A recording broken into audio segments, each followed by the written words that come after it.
வகையாக இருக்குது ஃப்ரெண்ட்ஸ். இது கபாப், பீஃப் கபாப், இது கோழி, இது கிரேவி மாதிரி தானே. இது மசியல், இது மஸ்கூத்துன்னு சொல்லுவாங்க. இது பீஃபு, இது நம்ம காலிக்காட்டு ரெஸ்டாரண்ட் உள்ள பீஃபு. காஞ்சி போய் கிடப்போம், அப்போலாம் எதுவுமே வராது. சும்மா ஒரு ஆள் கொடுக்குறாங்க,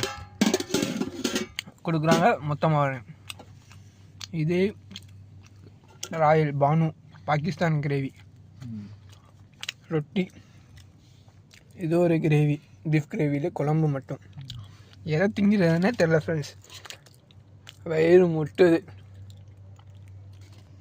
பாருங்கள் ஃப்ரெண்ட்ஸ், இந்த கறி நல்லா வெந்திருக்கு.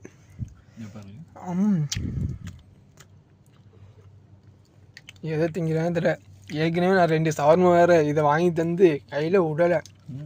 இதில் வேறு யூரோப் காசு வேறு 5 ரூபா டிப் தந்தாப்புல.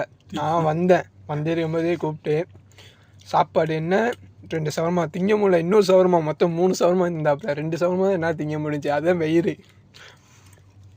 நீ இந்த ரொட்டி வச்சு என்றைக்கும் இந்த ஒரு ரொட்டி எனக்கு பத்தாது வச்சுட்டு உட்காந்து திங்க முடியலை.